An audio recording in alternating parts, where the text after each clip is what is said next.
Bapak Ibu sekalian, saat perintah puasa itu diturunkan, hal pertama yang disampaikan oleh Nabi Sallallahu Alaihi Wasallam kepada para sahabat beliau pada masa itu dan berkelanjutan sampai kepada kita saat ini adalah menerangkan diantaranya tentang keutamaan Ramadan. Untuk menjawab sekaligus mengentaskan hoaks yang pada saat itu dibangun oleh orang-orang Yahudi yang tinggal di Madinah. Jadi ketika mereka mengatakan orang Islam tuh nggak punya puasa, ikut kita. Ini puasa yang hebat, puasa yang bagus. Dijawab oleh Allah, turunlah perintah, ya ayyuhalladzina amanu kutiba alaikumus syiyam kama kutiba alal ladzina min qablikum la'allakum tattaqun. Setelah itu apa yang terjadi? Buka Sahih Al-Bukhari. Kitab yang ke-30. Kitabus Shaum. Posisi hadis yang nomor yang kedua di topik ini, riwayat dari Talhah bin Ubaidillah radhiyallahu taala anhu qala Rasulullah sallallahu alaihi wasallam. Perhatikan, ini kalimat pertama yang disampaikan Nabi menyambut kewajiban puasa. As-siyamu junnatun fala yarfuth wa la yajhal. Wa ini imru'un qatalahu aw syatamahu falyaqul inni sha'imun marwataini.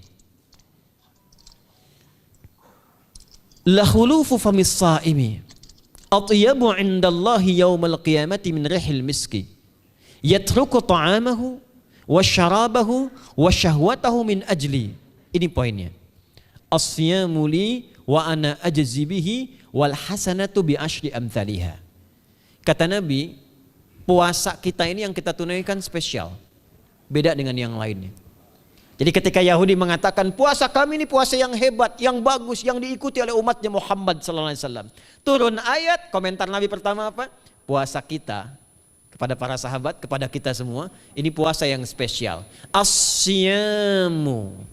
Lihat diksinya. Awas Pak ya, Ibu jangan salah baca. As-siyam, bukan asyab. As-siyam. Disebutkan 9 kali dalam Al-Quran. Ada as-saum, ada as-siyam, itu beda.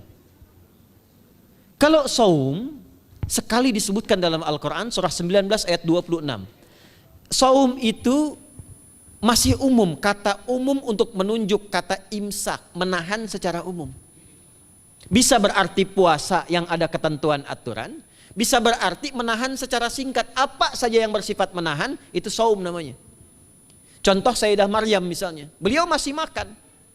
Ya, ayat 24, 25 itu masih makan. Goyangkan pohon korma, jatuh kormanya, makan kormanya.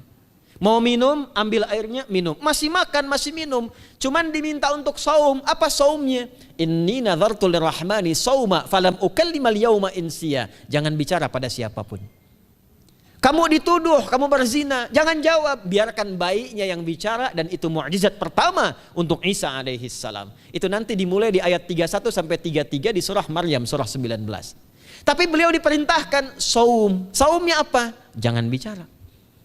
Jadi kalau bapak masih makan, masih minum, cuman gak mau bicara dulu sama ibu, itu saum. Mau kemana Bi? Kok gak jawab? Kenapa gak bicara? Sedang saum. Saum apa? Gak mau bicara sama mama. Itu bicara, contoh. Itu saum. Kalau siam 9 kali disebutkan dalam Al-Quran, itu khusus, spesifik. Ada aturannya, ada ketentuannya, nggak boleh sembarangan, nggak bisa kemudian seenak kita melakukannya. Ada ketentuan yang dibuatnya dan itu harus diikuti. Begitu diikuti, maka keagungan dan keistimewaan ibadah itu akan dilekatkan pada pelakunya. Dan menariknya, perintah puasa itu ketika turun ayatnya Al-Baqarah 183, kalimatnya bukan menggunakan saum tapi siyam. Ya ayyuhalladzina amanu kutiba alaikumus. Nah kata Nabi, asyamu junnatun. Kalau benar puasa kita ini kita tunaikan yang Ramadan ini, maka dia akan melahirkan satu yang tidak ditemukan pada ibadah lain, yaitu junnah. Ada jinnah, ada jannah, ada junnah. Itu beda. Tapi semua katanya itu hurufnya sama, cuma harokatnya beda. Coba lihat ya. Ada junnah, jinnah, dan jannah. Jannah artinya apa? Surga. Jinnah artinya apa? Jin. Jamak dari kata jin. Minal jinnati wan nas. Baik ya. Ada junnah. perisai. Itu ketiga-tiganya berasal dari huruf jim, nun, kemudian ta. Dalam bahasa Arab, setiap ada huruf dimulai dengan jim dan nun, itu pasti tersembunyi, gak kelihatan. Saya ulang ya, setiap ada huruf dimulai dengan jim dan nun, kalimatnya itu pasti gak nampak, gak kelihatan. Janin, kenapa disebut janin? Karena masih tersembunyi dalam rahim ibundanya, gak kelihatan. Begitu keluar, tampak jadi bashar, jadi bayi yang terlihat. Jin, kenapa disebut dengan jin? Karena nggak nampak.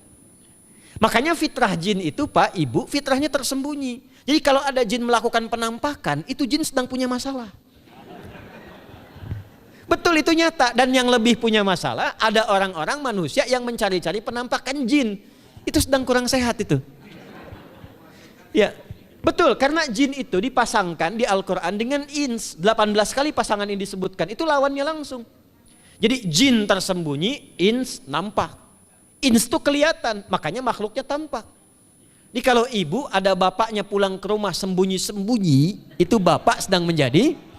Bukan.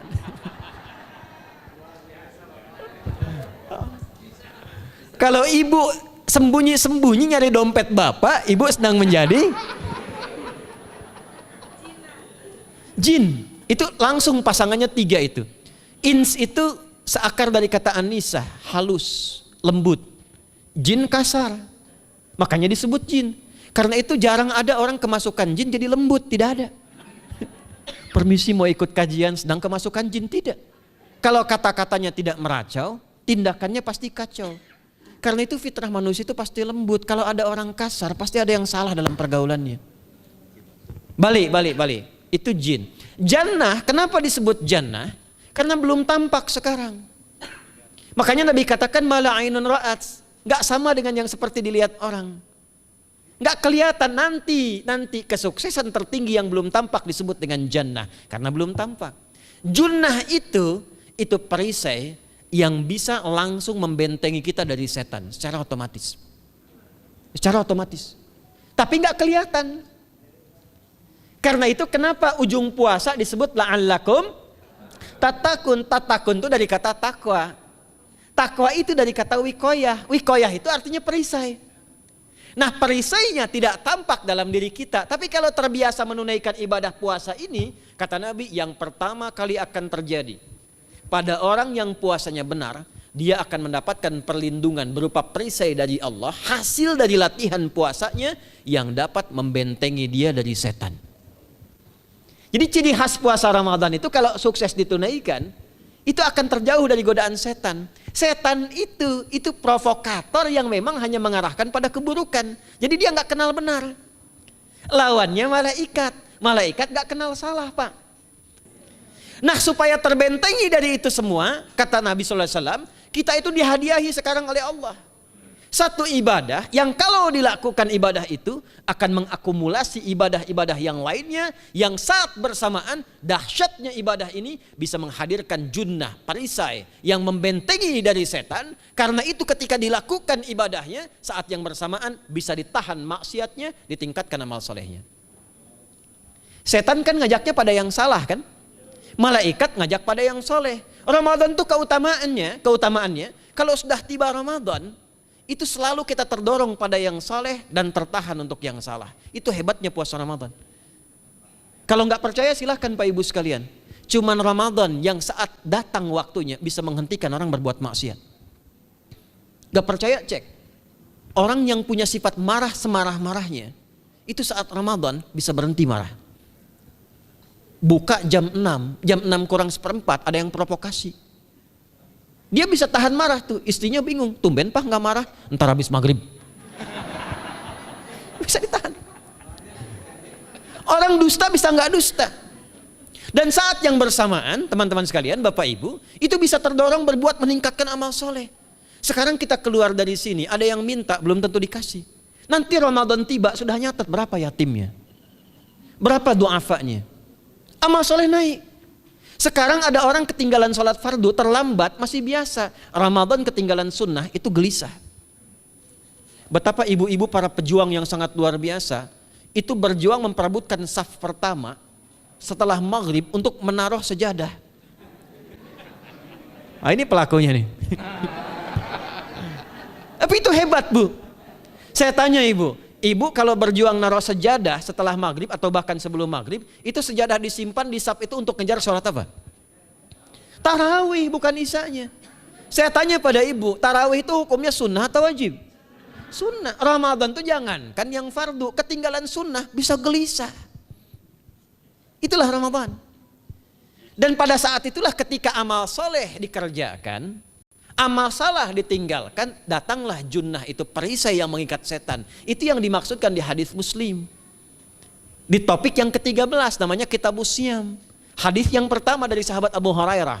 An Abi Hurairah radhiyallahu ta'ala anhu, anin Nabi sallallahu alaihi wasallam qala, "Idza jaa Ramadhanu." Redaksi yang pertama. Redaksi yang kedua yang bintang 3 di bawahnya. "Idza kana Ramadhanu." Redaksi ketiga yang bintang 4 di bawahnya. "Idza dakhala Ramadhanu." Muhammadiyah itu harus tahu dalil. Ya.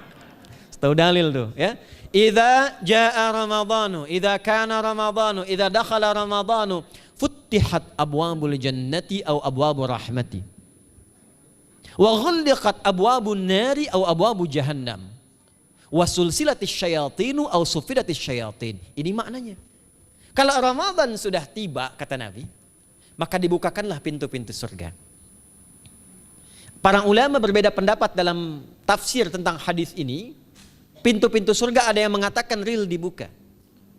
Ada yang mengatakan dengan penafsiran metafor. Pintu surga itu pintunya lewat amalan.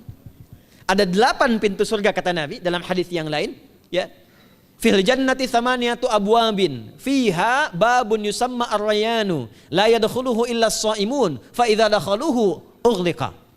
Di surga itu ada 8 pintu surga. 8 itu ternyata di hadis lain pintunya semua amal soleh. Ada pintu sholat, pintu puasa namanya ar-rayyan, ada pintu sedekah, pintu zakat, pintu haji. Jadi kita itu sekarang fastabiqul khairat. Kenapa ada moto fastabiqul khairat? Itu kan diambil dari Al-Baqarah ayat 148. Siapa yang pengen memburu surga, buru di amalannya. Mungkin gak semuanya bisa dikerjakan. Kalau tidak semuanya, ambil salah satu yang paling disukai, konsisten di situ. Walikulli wijhatun huwa muwalliha. Setiap orang pasti punya kecenderungan untuk beramal. Ada yang senang puasa, ada yang senang tahajud, ada yang senang sedekah. Fastabiqul khairat, silahkan berburu, berlomba untuk mengerjakan apa yang disenangi itu. Itulah pintu surganya. Nah, saat Ramadan, semua pintu surga itu dibuka, Pak. Makanya kita senang kerjakan, sholatnya meningkat, sedekah meningkat, ngaji Quran meningkat. Saat yang bersamaan pintu neraka ditutup. Ada berapa pintu neraka?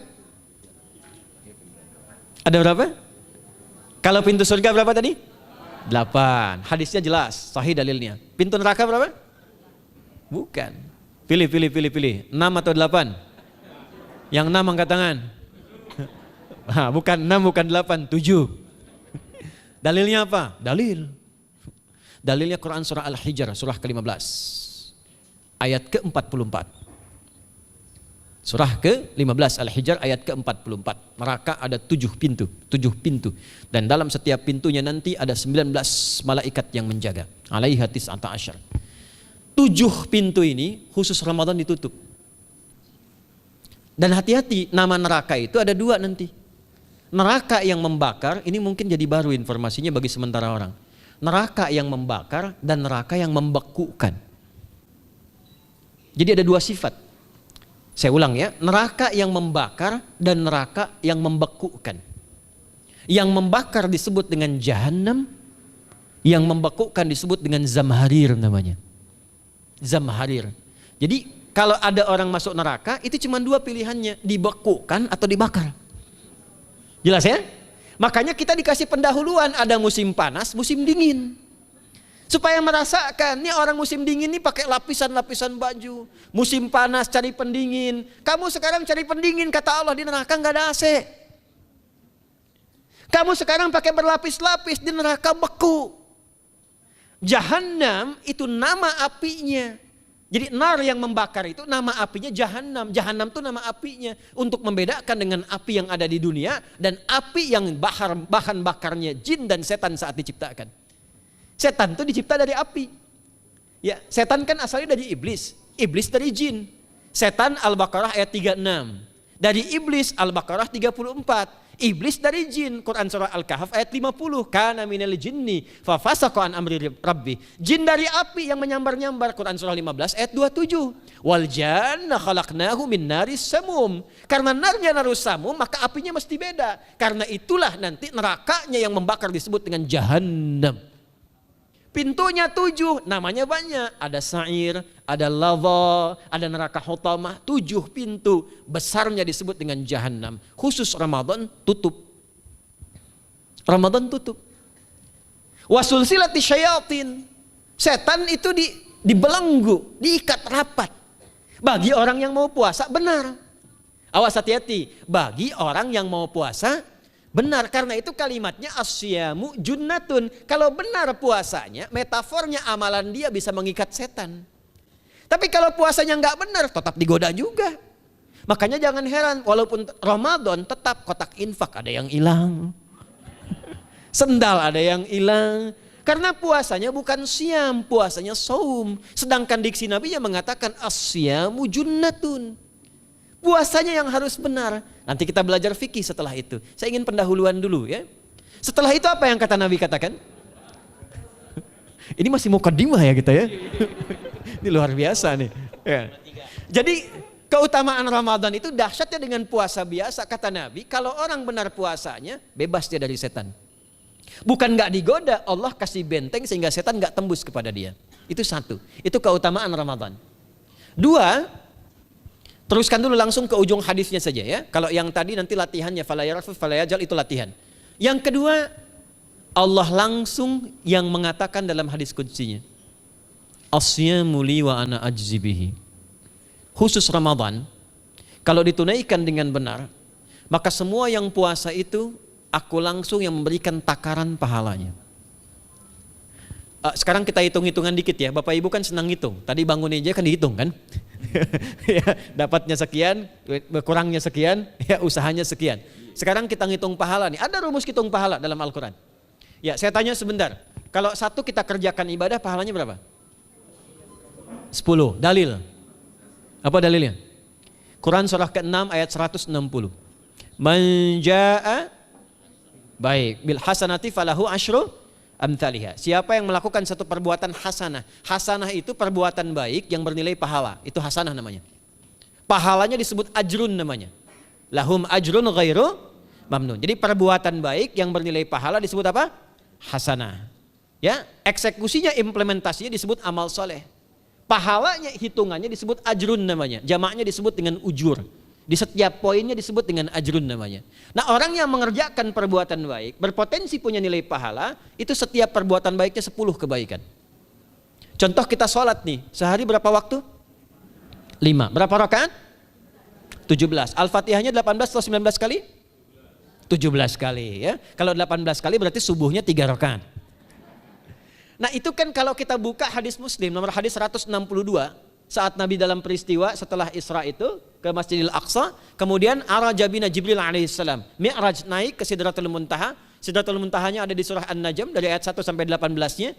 Itu ketika menerima perintah salat pertama kali kan bukan 5, tapi 50. Turun kan Nabi kemudian ke langit ke-7, ketemu Nabi Ibrahim sedang senderan di Baitul Ma'mur, punggungnya senderan. Itu ada kisahnya di hadis Muslim nomor hadis 162. Kemudian turun lagi ke Nabi Musa. Nabi Musa itu kan tipikalnya senang, yang pertama agak temperamen, yang kedua itu senang mengomunikasikan sesuatu. Makanya ketika dengan Khidir alaihi salam itu senang, ya, kritisnya itu muncul kepada Nabi Muhammad ketika turun dari Sidratul Muntaha ke langit yang ke-6 itu ketemu Nabi Musa, ditanya, Muhammad SAW dapat apa tadi? Sholat. Berapa waktu? 50. Kamu tahu nggak? Umat saya itu kekar-kekar besar-besar. Segitu aja nggak kuat, apalagi umat kamu yang kayak kita sekarang nih. Minta lagi diskon sama Allah katanya. Naik tuh, minta lagi. Singkatnya 9 kali naik, setiap naik dikurangi 5. 9 kali 5 berapa? 45. 50 kurangi 45 berapa? 5. Turunlah 5. Sampai 5 pun Nabi Musa masih komennya begini, minta lagi aja diskon. Kata Nabi, saya kurang enak lah, malu saya. Sudah diberikan yang paling pokok 5. Dan itu pun belum selesai. Dengan senyumnya kemudian, lihat ini indahnya. Setiap 5 itu Allah menetapkan, setiap satunya punya 10 nilai. Jadi kalau kita kerjakan 5 waktu dikali 10 berapa? 50. Itulah dahsyatnya umat Nabi Muhammad karena keutamaan nabinya. Walaupun 5, nilainya tetap setara dengan yang umat Nabi Musa 50 kali. Karena itu keutamaan Nabi Muhammad itu sangat luar biasa. Sampai nanti dipuji oleh begitu tinggi. Sifatnya, rasanya di ujung surah At-Taubah itu. Akhlaknya di surah Al-Qalam itu. Dan karena kemuliaan ini kita dapat barakahnya. Percikan keberkahannya. Apa itu? Ketika Ramadan yang puasa-puasa lain standar.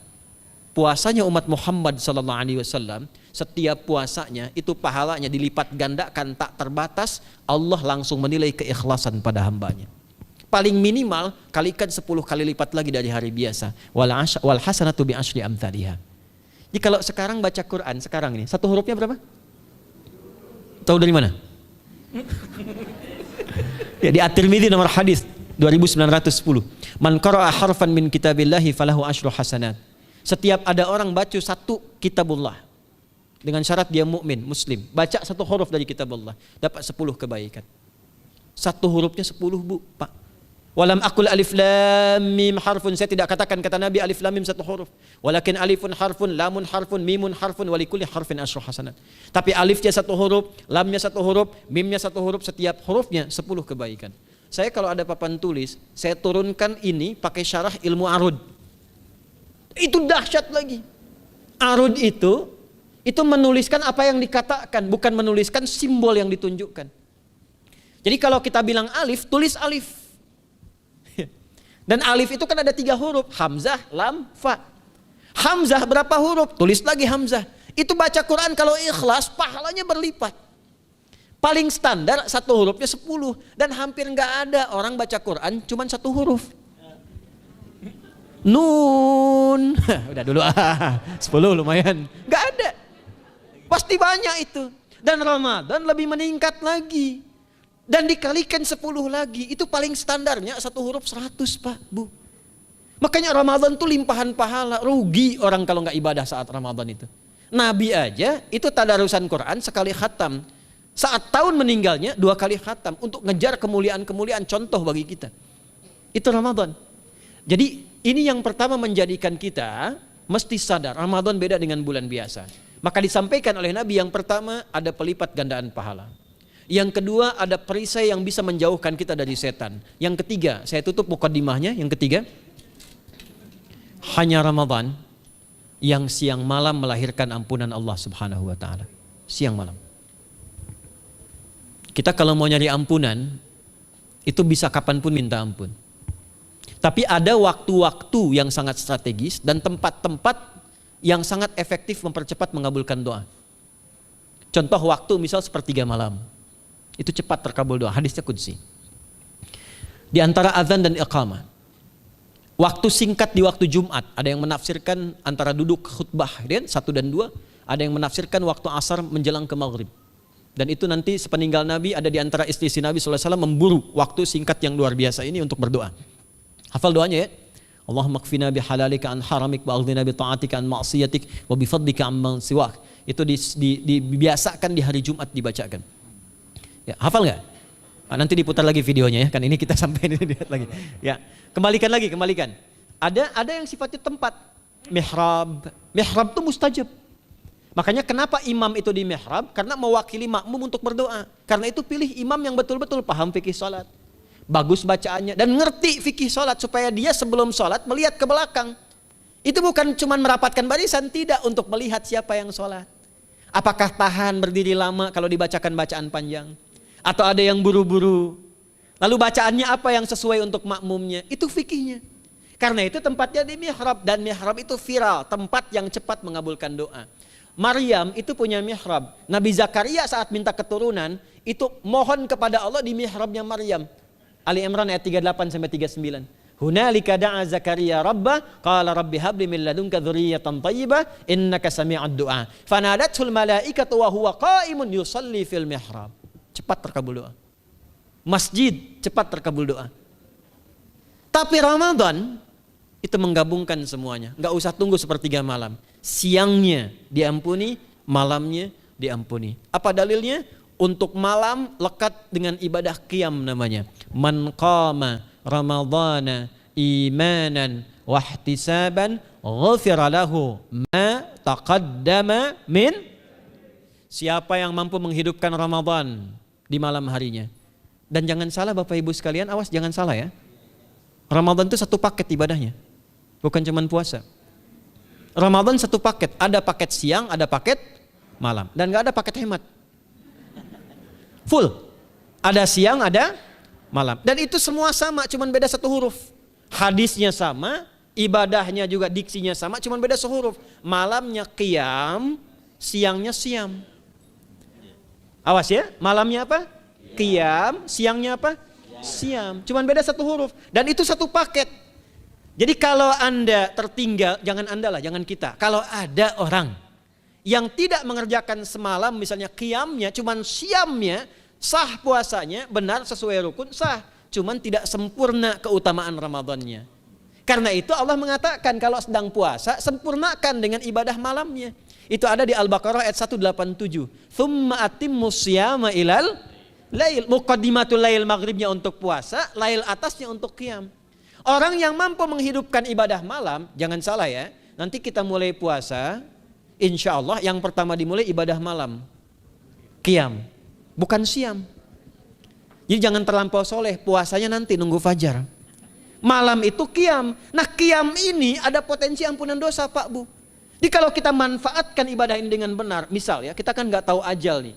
Tiba kemudian kita manfaatkan qiyam bangun, ditunaikan dengan benar, itu Masya Allah. Meninggal misal dalam sujud, itu jaminannya, ghufira lahu ma taqaddama min dzambi. Siapa yang benar ibadah qiyamnya, sampai detik itu, ditunaikan karena imannya, ikhlas karena Allah, saat bersamaan dia introspeksi diri, begitu dia tunaikan, misal dia meninggal, misal saja, semua dosa-dosa yang pernah dia tunaikan diampuni pada saat itu.